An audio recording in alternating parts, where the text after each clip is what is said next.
Good afternoon and welcome to this session on the conference on Dharma in the digital age. I know quite a few of you have traveled many miles from maybe across the country and across the world to be here.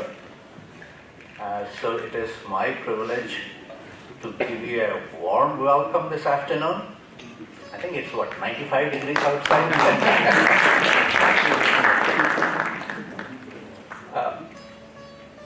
I know quite a few of you, but for those of you who don't know me, I'm Ramesh Rao. I teach at Columbus State University, and we at Columbus State University kind of tease ourselves saying, oh, we are the country cousins of the University of Georgia and Georgia Tech. I teach communication and I have had the privilege of seeing and talking and meeting with people here who have,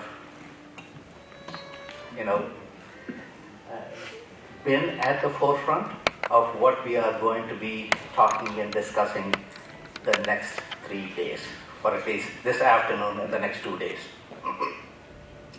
My charge is basically simple. I am here to manage time and make sure that I pass the virtual baton on to the next presenter. First, therefore, we will have the invocation, and this will be by Maitri Sridhar. Vakratunda Mahakaya Surya Koti Samaprabha Nirvignam Kuru Me Deva Sarvakaryeshu Sarvada. Om Yaschandasam Vrishabho Vishwarupaha Chandobhyodhyamritaat Sambabhuva Samendro Medhaya Aspranotu Amritasya Devadharano Bhuyasam Shariram Me Vicharshanam Jihva Me Madhumattama Karnabhyam Bhuri Vishruvam Brahmanah Koshosi Medhaya Pihitah Shrutam Me Gopaya. Om Shanti Shanti Shanti. Om Medha Devi Jushamana Na Agat Vishwachi Bhadra Sumanasya Mana Tvaya Jushta Nudamana Duruktaan Brihadvadema Vidathe Suviraha Tvaya Jushta Rishir Bhavati Devi Tvaya Brahma Gata Shriruta Tvaya Jushtaschitram Vindate Vasusano Jushasva Dravino Namedhe Medham Indro Dadatu Medham Devi Saraswati Medham Me Ashvina Vubhava Dhattam Pushkarasraja Apsara Suchaya Medha Gandharveshu Chayanmanah Daivi Medha Saraswati Samam Medha Surabhir Jushatag Swaha Ama Medha Surabhir Vishwarupa Hiranyavarna Jagati Jagamya Urjasvati Payasa Pinvamana Samam Medha Supratika Jushantam मयि मेधां मयि प्रजां मयि अग्निस्तेजो दधातु मयि मेधां मयि प्रजां मयि इन्द्र इन्द्रियं दधातु मयि मेधां मयि प्रजां मयि सूर्यो भ्राजो दधातु ॐ हंस हंसाय विद्महे परमहंसाय धीमहि तन्नो हंसः प्रचोदयात्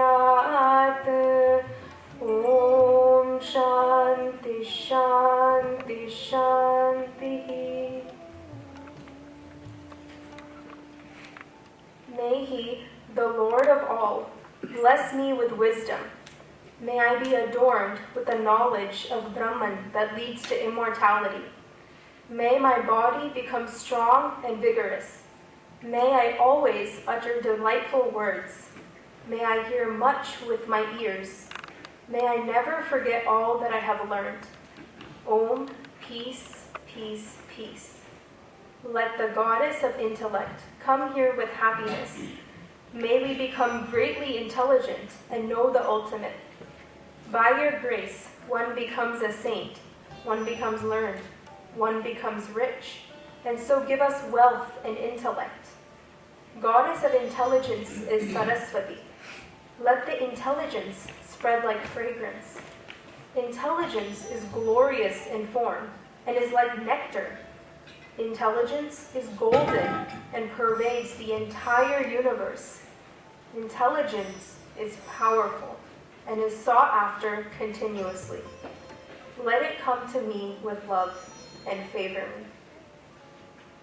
Om Sahana Vavatu Sahano Bhunaktu Saha Viryam Karavavahai Tejasvinavadhitamastu ma vidvishavahai Om Shanti Shanti Shanti.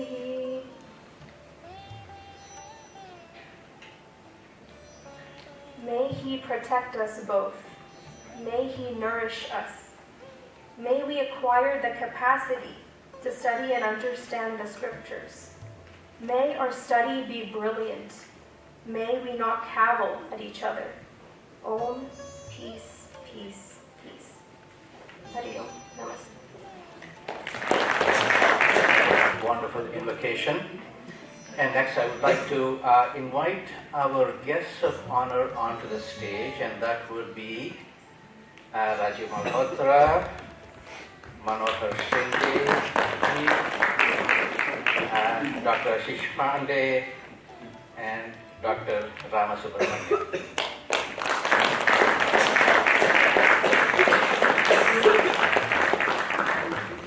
Our guests of honor will be lighting the lamp.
I would like to now invite Shrikant Palkarji, and I don't know how many of you are members of Costco.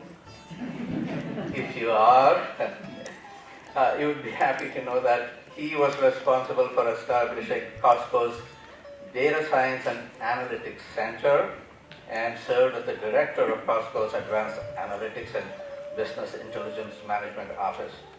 He has taught engineering and management courses as an adjunct professor at the University of Washington as well as Northeastern University. He now serves as the president of the executive committee of the Dharma Civilization Foundation. Srikanji.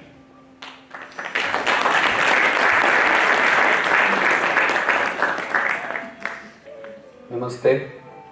Frankly, this is an overwhelming moment for me because I'm not used to talk when I have so many thought leaders from whom I have spent probably decades trying to learn, sitting on the stage or in the audience. But then I have been given the responsibility that as the president of the organization who has put this conference together, I do a formal welcome and share just very briefly what is the purpose of this organization. About the conference, we have the chair of the academic committee for the conference, Professor Ashish Pandey, who will explain that. So I'm just going to talk very briefly about the Dharma Civilization Foundation. But I would like to start with one sentence which Maitri said after she finished her invocation, the first one. She said, "Let the goddess of intellect come here with happiness." And I think that has been one of the central challenges of the current exponential evolution of technology. There's a lot of intellect, we don't know about happiness. Past evolution is good, is the definition. And I'm just saying this, I was introduced as somebody who spent a long time in IT. So yes, I have experienced that so far as there is change and so far as there is something new, it is good. So we need to bring that balance. So when she said that first thing, it just struck to me that there is something called digital happiness that we should probably be thinking about what it means. And I'm nobody to give the answer, that's why we have got all the thought leaders and thinkers who have spent time and they will be telling us many things about it. But as I said, that's about the conference. The Dharma Civilization Foundation was started with the idea that we need to build a good network and encourage good scholarship based on the dharmic values and people working in the academia and research scholars. And so in 2012, we have the founding chairman on the stage, Dr. Manohar Shinde, who has been in the Los Angeles area for many decades and was a practicing doctor there. He, with a few others, founded the Dharma Civilization Foundation. And this is not the time to go through the journey, what happened since 2012. But the journey has been going on, some of it we see here, some of you have known Shindeji, I'm sure, for more than 10, 12, 15 years. And so you know that this is not like, oh, DCF started and we put a conference together. Many different activities have happened, conferences of different types have happened before this. What was the goal? So just one slide I have. So the mission of DCF. I have underlined some of the key phrases. So the systematic study of Indic civilization rooted in Dharma. Its interpretation and application. So when we do the study, what is the goal? The goal is to interpret and apply it in the contemporary context. And that's how you see a conference called Dharma in the Digital Age. Are there things in the dharmic system from ancient times, thousands of years, whatever we know about? Are there things which are even relevant today in guiding what is happening? So in the contemporary context, how? So through the creation of academic and intellectual infrastructure, which means we support scholarship, we support research projects, we support institutions that are trying to do work in this space, and of course, we also ensure that all this work that is happening is ultimately in the contemporary context means that it is useful. A scholarship which cannot be understood by many is good, but maybe we can make it more effective by making it available to everybody. And so that is one of the things which DCF will also focus on. And while looking at the contemporary issues, like technology being one, how are we going to help scholarship, research, and therefore building of various things. Like in this space, we are going to have discussions around ethics, policy, what are the things that can be created, what are the frameworks, how is it impacting various strata of the society. And out of that churning should come things where people will build frameworks, products, because we are talking about technology, and DCF will be in the role of supporting and encouraging those kind of activities. Now, other than that, and as I promised, no other slide. Yes. Other than that, when I mentioned we will look at the people who should use it, you will have an occasion to understand about there are probably maybe 20-30 people here at least who are here because they are also participants in the Indic book reading competition which was conducted. And that was the other end of the spectrum.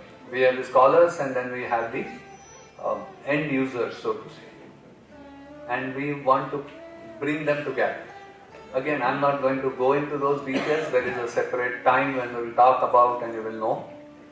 But that is the other end. So DCF will continue doing these activities. My formal role is to be very thankful right now that all of you are here, that you have spent your time and your commitment that you want to be here and you will participate in everything that will happen, and will all together make this move on. I am not taking any particular names. There are many people here in the audience. If I start calling out and then I'll miss some. So I will just request all of you to interact. It's been a great opportunity to see many people here and meet them in person, talk to them casually over lunch or coffee or just during the break time, and be here fully present. We will have some invocation in many sessions. As we all know, that will just center us before we start. So welcome and thank you.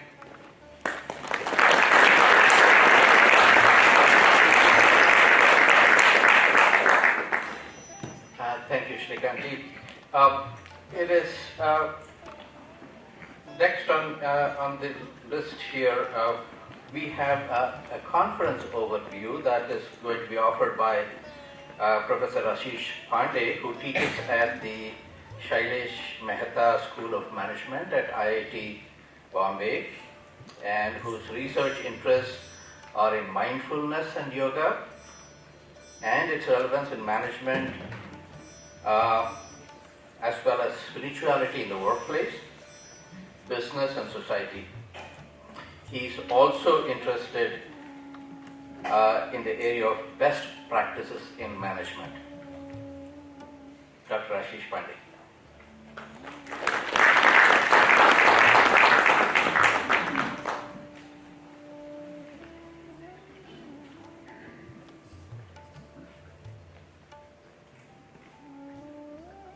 Namaste. The great scholars and the sadhaks who are present on this stage and in front of me. It is really humbling and a great experience to just be in the satsang of all of you. So really feel gratitude for the Bharat Mata and for the universe for this occasion to come in. This is after some time, this is the first conference of DCF.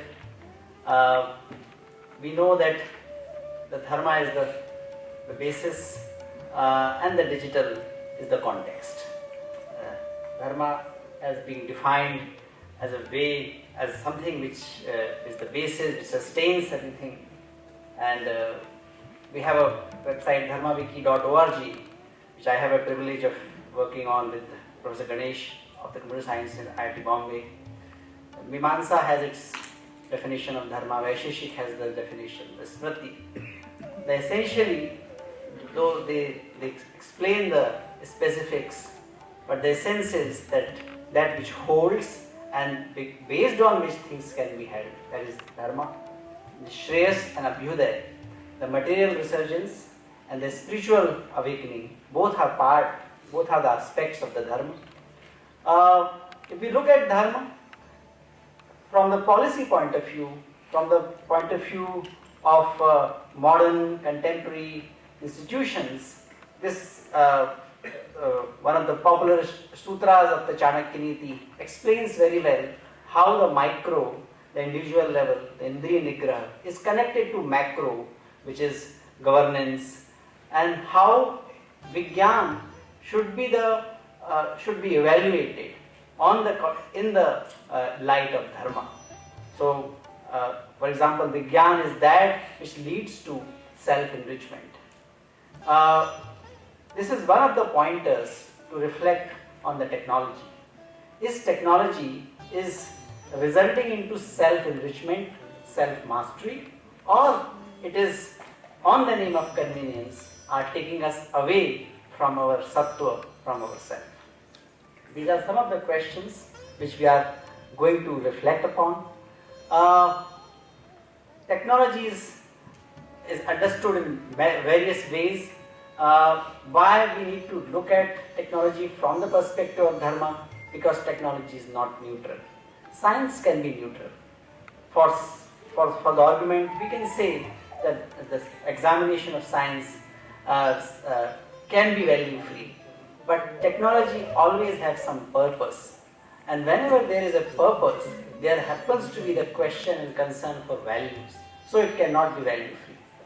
Technology change is not additive, it can be ecological. Technology does not merely add something, actually it can change everything. If we look at the governance, technology has brought many things which governance always aspired for, like efficiency and transparency. If we look at the technological, if we look at the way of looking at technology, that also has gone through various perspectives. One way of looking at technology is just a deterministic. Technology is an agent of social change. We have some problem, we use the technology and we solve the problem. But that is not the only way of looking at technology. Technology developed its own existence, its own, so to say, persona in the macro level. So technology is also understood to be as a simulacra, which is like it's a medium which presents the model. It also produces the hyper-real conditions. This can also be understood as an instrument of power. How governance, how the state has the relationship between the state and the people are affected by technology. It can be the instrument of power, and certainly it can be. It has to be understood. It can also be understood. It needs to be understood as a socio-cultural factor. We cannot study technology in isolation. So there is another end of looking at this question of technology. One is like technology is something outside, we can use it, and another end, technology is always socially, culturally embedded. So we need to make our judgment according to what is we want to achieve and what is the role we conceive of technology and our society. If you look at how the thinking has progressed in last 70, 80 years about the role of technology in society, we come across three predominant theories.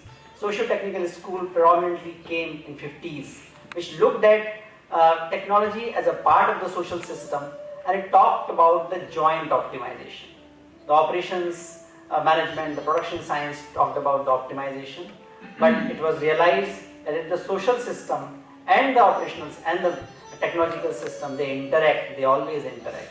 So optimization cannot be only in terms of the economic value or the production value, it has to be jointly optimized. But when we worked on that, we realized that it is not only the joint optimization or the two variable phenomena. It is not a two variable equation, it is actually a system. And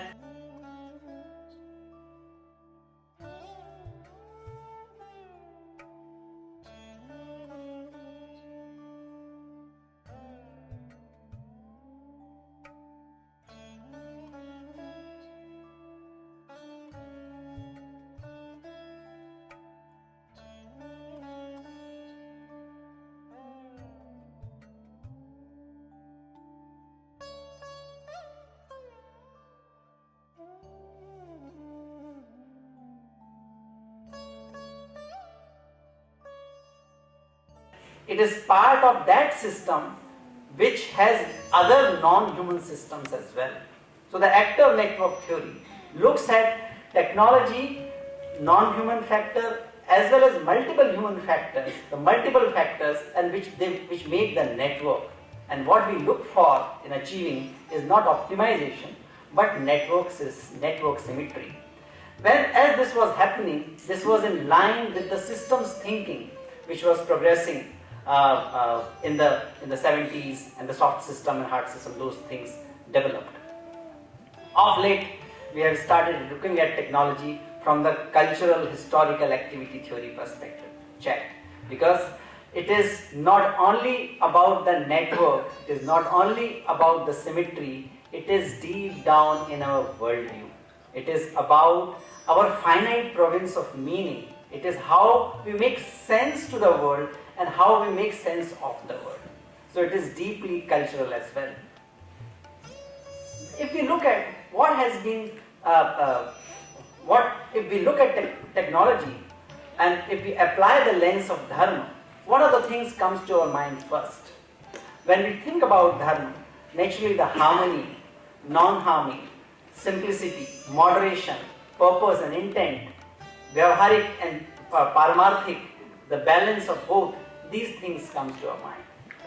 The question is how we bring these values in the context of technology, and how we look at the interaction of the technology from the dharmic perspective when there are many other perspectives already prevailing. So what we are aiming at and what we are trying to do in next few days is there is a vast canvas of thinking about technology, about social questions, about the questions related to life. And there are so many artists and there are so many people, they are drawing things from multiple perspectives. What will be my perspective? What will be the dharmic perspective? All these perspectives which have developed in last 120 or 150 years have contributed to where we have reached today. We cannot neglect and we cannot discard any of the perspectives which have immense impact on the way we live, the way we understand life, and the way we interact. So, analytical perspective, which is started with the Enlightenment era, that provides the way of looking at logically, and the technological development and scientific development has built, and it has been greatly valuable in developing the science and technology both. Then came the critical theory perspective, which has brought reflexivity and has highlighted the importance of being self-critical about the social reality. So, inquiring from the perspective of the difference in society, inquiring from the perspective of difference in power. It has given a lot of tools and perspective both to inquire about the social reality. Existentialism has brought the questions of meaning and purpose and freedom and responsibility in much more vigorous and rigorous way. So, and this existentialism has also reflected in the existential psychology, looking at life, the whole rights movement, all that being fueled by existentialism. Looking at things from the perspective of rights. So then in India also we see the right for education and right for food and all that. Looking at things from the rights perspective. Post-colonialism has brought the perspective of hybridity and indigenous perspective. With the post-colonialism, after Enlightenment, first time we saw some recognition of the indigenous perspective, indigenous knowledge. Looking at life from the perspective of the natives. Native itself is a colonized word, but it has been a good term to decolonize many of our theories and perspectives. And in the post-structuralism era, we also looked at social inquiry at much more subtler level. However, as we have been, and as the humanity has been benefited immensely by these perspectives, there are some limitations. So with the analytical perspective, we have found reductionism, reducing everything to the level of matter. Colonization has used the logics arising from the analytical perspective, and exploitation, which has happened on the name of industrialization. Critical theory, it has become many times at many places overly negative. It gives the pessimistic view of society and looks at even the progress in a much more skeptical way, which actually can be dysfunctional in moving further. Similarly, existentialism at one level has emphasized importance of the purpose and objectives and rights. It has also promoted individualism, which can undermine the objective standards of morality and values. Post-colonialism, in which we are living, has overemphasized on the many times the colonial legacy. So we develop sometimes the tendency to attribute everything bad to the colonization. There is also a tendency toward victimhood and looking at everything, including technology, as a political instrument, as a political instrument. And now the offshoot of the post-colonialism, which is wokeism, that is also resulted in the intolerance to the dissent. It has resulted in dysfunctional things like cancel culture, oversimplification of the complex issues, and potential. It has brought a different kind of potential to the dogmatism. If we look at the Enlightenment, which was the question to the dogma, we look at wokeism and post-colonization at many places, they are bringing different type of dogmas. So this conference on Dharma and Digital Age is an opportunity for reflecting on what dharmic perspective can offer to interpret the reality, where tech is not independent but embedded in the social structure, and suggests the points for further inquiry and action to make it better. In the recent past, in the form of integral humanism, we have seen a very successful effort which was actually aimed at transcending from the paradoxes of their time, paradoxes of its time.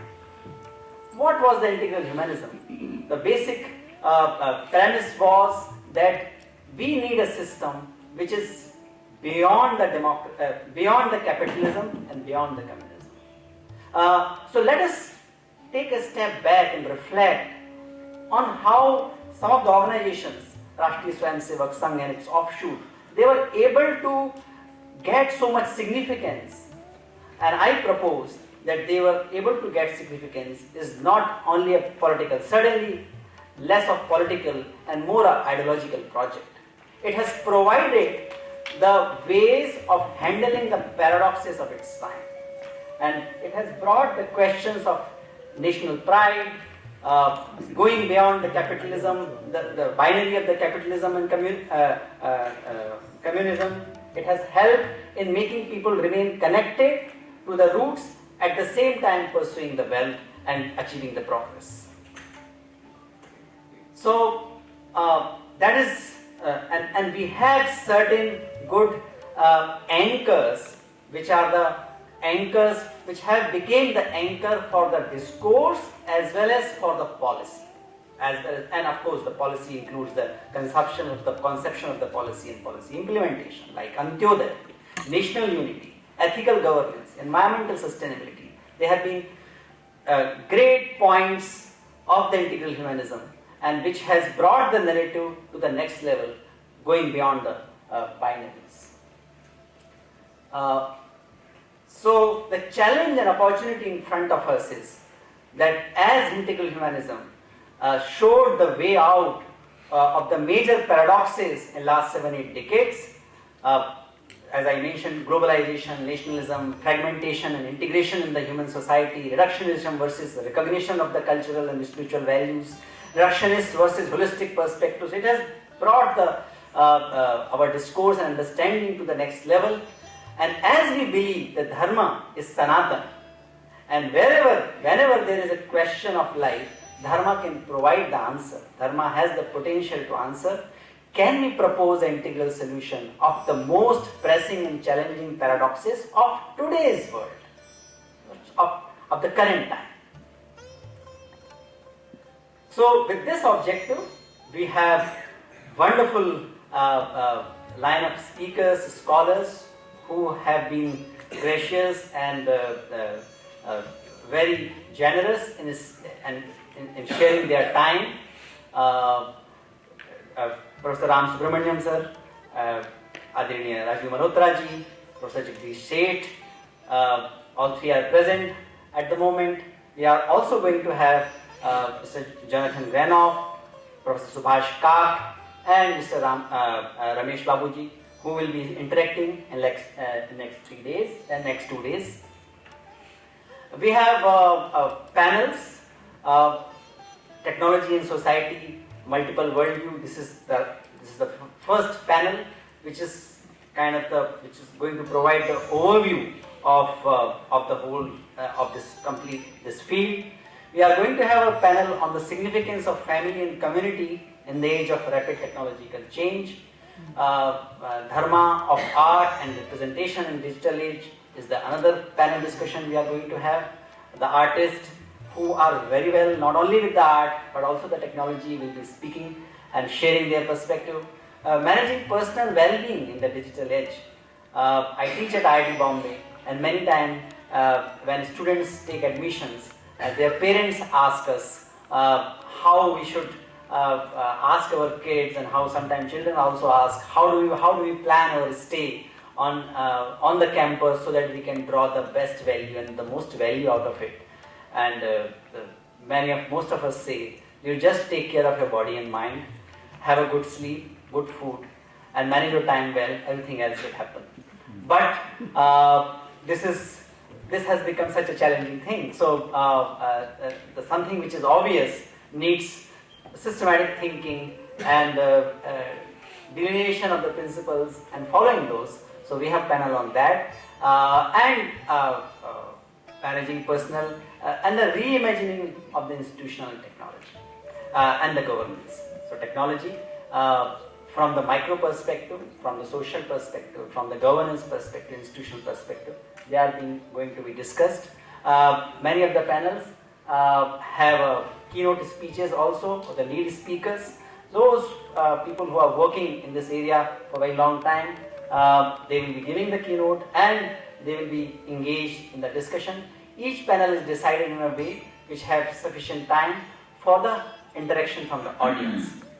Many times we have observed that the great bondage and the great insightful discussions not only happen inside the venue but also outside during the lunch break and the tea break. And you make not only you find good insights but also make very good friends. So we have ample opportunity for making that happen. We also have 3 special sessions. One is right after this inauguration. We call it World Cafe. This is a standard OD term for identifying some of the themes allocated to some tables. So we have identified the scholars whose scholarship and whose perspective has more coherence and has more kind of complementarity and similarity. So we have requested those scholars to be available in those tables. So for example, in one table you will have scholars who have primarily worked in the Sanskrit literature. On another table you will have scholars who have primarily worked in the field of art, and one maybe on technology. So we'll figure out, looking at their profile. The profiles are there in the booklet. So you will see the people and you can look at the profile. So you can figure out what you can expect, what kind of knowledge you can expect on that table. So those scholars will remain on that table for next 1 hour. You can move on. So you can, like a honeybee, bumblebee, you can spend some time on a particular table and then you can move to the next. So that is one arrangement we thought will be useful to get the maximum benefit of the presence of the scholars.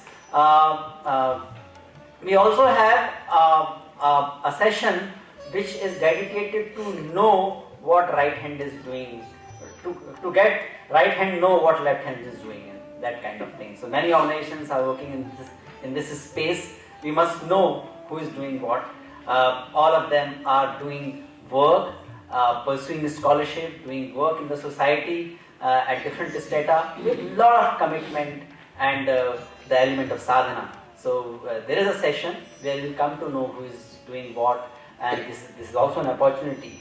We may feel like feel connected to some organizations, and we can take the maybe volunteering, or we can at least know what they are doing, and that can enrich our life, our profession, our work, and our own sadhana. So that's it. Welcome once again, and a lot of gratitude for giving me opportunity. This all is work of the group of scholars, and it is me who is just presenting it with the words, with this shloka. Says that dharmena hi asya jagatah pratishtha dharmena loka samodirayanti dharmena papam apaniyate dharmo rakshati rakshati.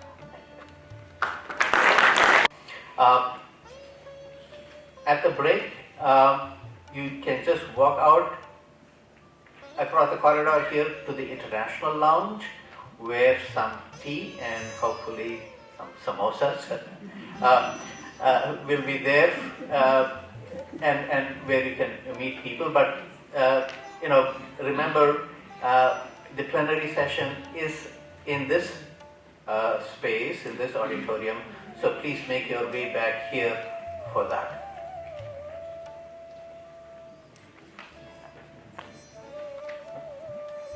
So I believe the slides that Dr. Ramasubramanian wanted to share are ready.